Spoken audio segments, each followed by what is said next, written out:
Welcome to this week's edition of Rick Answers His Email. First up is from Jason, who has an Ubuntu question, and he's been using Ubuntu since 8.10 and has recently upgraded to one of the newer versions. He says he loves the support, lack of need for security software, availability of free software, etc.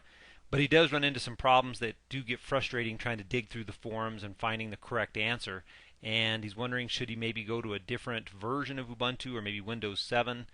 It really depends on what you're doing.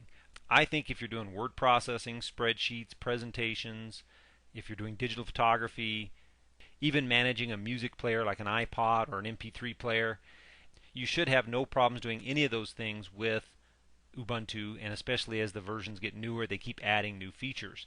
If you're having that many problems, it could be due, you didn't state it, but if it's due to hardware compatibility or if it's due to trying to get certain Windows programs to run under Wine or some of the other emulation programs in Ubuntu, then maybe you do need to go back to Windows. I don't think moving to another version of Linux is going to help you, because I think the bulk of the activity, especially from a support standpoint, seems to be over in the Ubuntu camp. So I think you're fine in that regards. Sissy's writing a question about a DVD burner but didn't give me a lot of details. I don't know what type of DVD software you're using to burn your movies. I don't know if are you trying to copy a commercial movie, or are you trying to copy your home movies? What program are you using? You didn't give me a lot of information. If I had a little bit more information, I might be able to answer your question.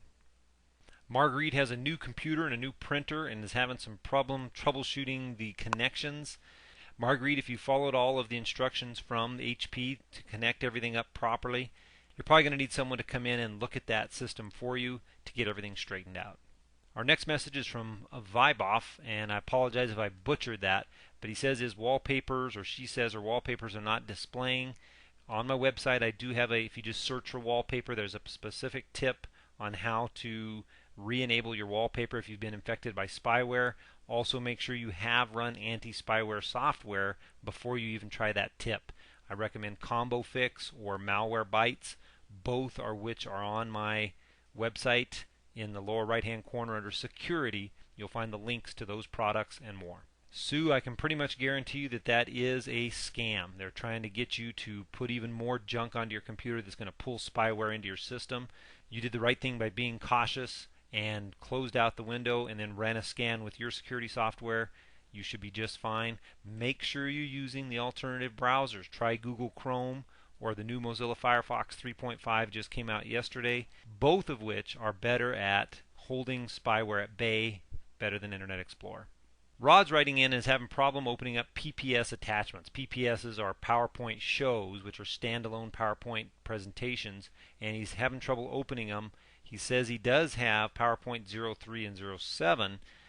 If you have those, you should be able to see those particular attachments. What you can do is go to my website, and on the website search for file association. You even have that in you have association here. If you just search for file association, I show you how to make that association.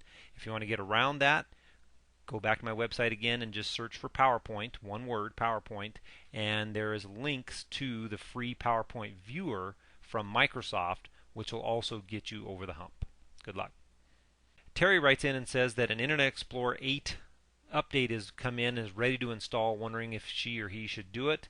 And I don't think so. I would hold off on the Internet Explorer 8 for at least another 3 or 4 months. There's always problems with the initial releases of Internet Explorer, particularly not necessarily with it, but with other programs that use Internet Explorer as a back end.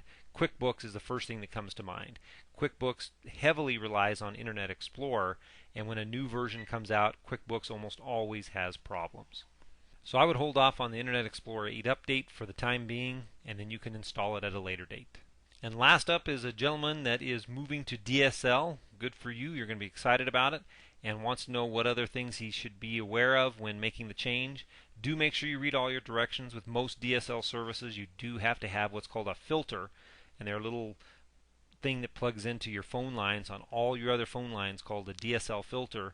And if your company requires that, make sure you get those on there for best performance with your DSL modem. And because you'll be connected 24/7 to the internet, or every time your computer's on, make sure you are running up-to-date security software. And again, as I mentioned earlier, use a good browser.